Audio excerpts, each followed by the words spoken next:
What is going on, everybody? Welcome back to the channel. Aftersound here, bringing you Splinterlands content every single day. We also stream right here in this channel every Tuesday, Thursday, and Sunday morning, so come by and say hello.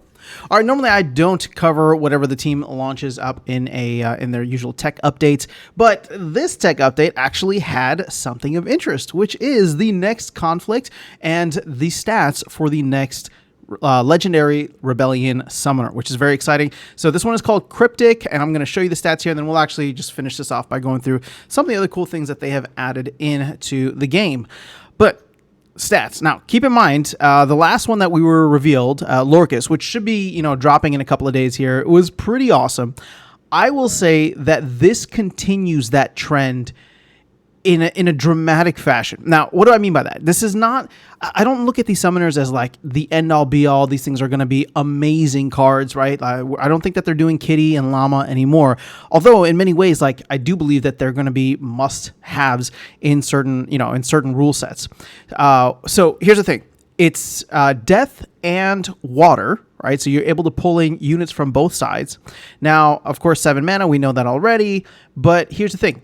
You get -1 speed to your opponent. You also get blind on your opponents, which is the most frustrating thing in the world because blind seems to always work whenever it's against me and never work when I have it against them. I don't know. Maybe other people feel the same way. But having blind against your entire team is quite huge because then now you don't need to include a unit on there that has blind. And then, of course, what makes these new legendary summoners pretty awesome is you get the tactics included as well. And on one side, you can give 2 of your units, what is this, the Retaliate, and then I forgot the name of this new ability that came in not too long ago. They don't have it here, so I apologize. Whatever it is, it's like the Demoralize. Demoralize, every time you hit a unit, you're basically able to reduce its melee attack by 1. Kai was the first one that came in. Again, I apologize. I don't remember what the name of the ability is, but Retaliate in that you're able to give those 2 abilities to 2 units on your team. Or you can poison the other side, poison 2 of their units, as well as this new ability, Expose, which I'll go through here. Now, the summoner introduces a new ability, Expose. Expose has a 50% chance to remove Force Field, Lookout, Reflection Shield, Shield, Void Armor, Cleanse, or Immunity after a successful attack. So Expose will always remove immunity first.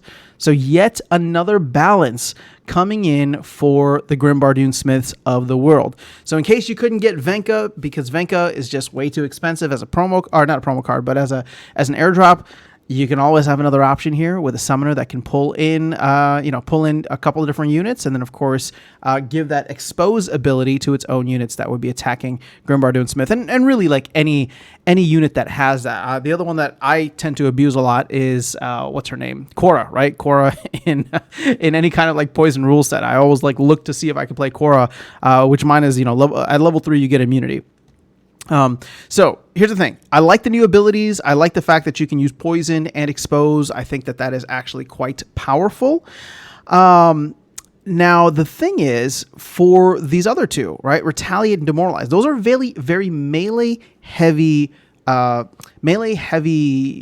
would say, abilities, right? I guess Retaliate is, and then of course, I wonder if you're able to give that Demoralize to like a magic unit. I imagine you'd have to be able to, right? So I just don't know if it would trigger or not. So this is a question that we'll have to get answered from the team. Either way, point being is that when you think of the units associated with both water and death, definitely for water has one of the strongest, if not the strongest, melee teams ever since Chaos Legion came out, right? That trifecta of Demon Shark, Flying Squid, and Deep Lurker was phenomenal. And then the Soulbound reward cards come out, and you get Coastal Sentry and whatever the legendary card is. I forgot what his name is. See, there's too many cards now. I can't remember them all. And I'm not, even though I use them all the time. But the 9 mana Opportunity Weapons Training guy.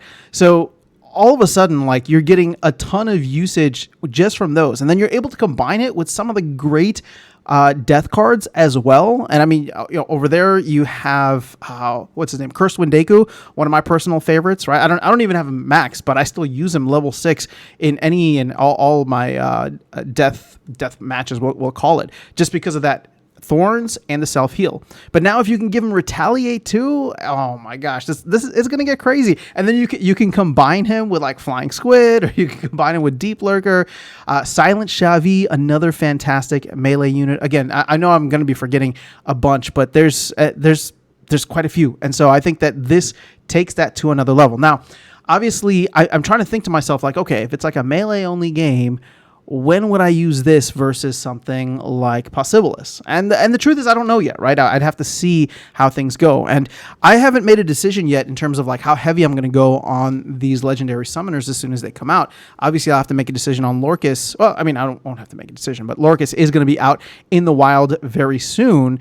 And we'll have to see what the value proposition there is based on how many end up dropping. But ultimately, I do think that these cards are going to be, especially with the tactics, to me, tactics are only going to get more and more powerful. The team is only going to cater to that more and more over time, because it is a kind of soft launch for LAN and what they wanted to do. And it helps to solve a lot of the botting issues that we've had by giving the players a lot more agency, right? There's a lot more decision trees that you have to go down now, or at least, right now it's just one decision tree, right? Or two decision trees. You pick your team, and then now you can go in and do tactics. But in the future, right, you'll have the tactics, you'll pick your team, you'll have tactics, and then there'll be items and spells. And maybe some of those might even require multiple things that you end up doing. So my expectation is that this stuff is only going to continue to grow. And if you want to be obviously successful at the highest levels of the game early on, you're going to need these cards. But if you want to be successful, especially once Chaos rotates out in Modern, I mean, these are going to be the cards to have. Mainly, we saw that with Untamed when the first iteration of Modern format came out. All of the Untamed summoners were super powerful, and it wasn't even about them not being available to everybody, right? I'm simply the scarcity made them obviously much more desirable, and it definitely put the if you had them, you rose to the cream at the top, right? But when we switched over to the new Modern with Rebellion coming in, all of at least in my experience, all of the Chaos Legion legendary summoners have been phenomenal, and usually, not always, but usually beat a lot of the rare summoners that came in with Rebellion. So these guys should level the playing field, and my guess is that, in about a year's time from now, when Chaos is getting ready to rotate out, these cards are going to be highly sought after, especially because Rebellion is not selling well, or I shouldn't say that. Rebellion is not going to be as, widespread or as printed as Chaos Legion. So we'll have to wait and see what the player base looks like right at that point. But I can imagine it being pretty good.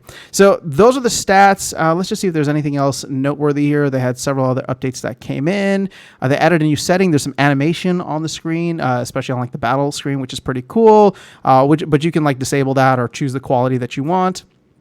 Added new settings to disable rental, delegation, expiration notifications. That's actually awesome, because I would love to know when stuff is going to be coming out.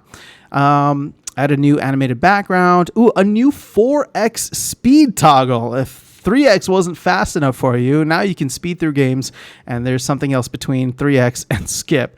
They fixed the USD value on the grain market. That's great. Okay, they did some things here with the trade hub. All the buy grain links now go to the trade hub. Improve the max button. Okay, very cool. So that is it for now.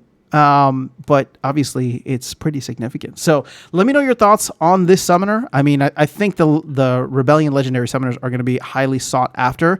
And the good thing is that the print rate is not constrained to whatever people are doing for the conflicts now.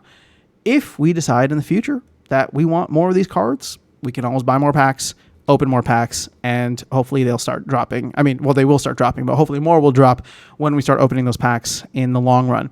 And I know, it may seem like it's coming up fast. We're almost at the halfway point of Rebellion, but 6 months is a long time. Just imagine where we were 6 months ago versus where we are at now. And things can get absolutely wild or terrible, right, in the next 6 months as well.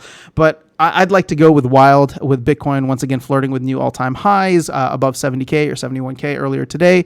And, hopefully a fun summer and Q4 following the halving. I don't know. To me, I get very excited thinking about where things could go for not just obviously crypto, but specifically Splinterlands in this case, and even the micro of Splinterlands with Rebellion, to see if a lot of those packs do get bought up and a lot more DEC gets locked up in the DAO and we start burning a lot more SPS. But I'm getting ahead of myself here. This is exciting stuff for the game itself. Let me know your thoughts. Otherwise, I'll catch you all in the next one and see you around the game. Take care.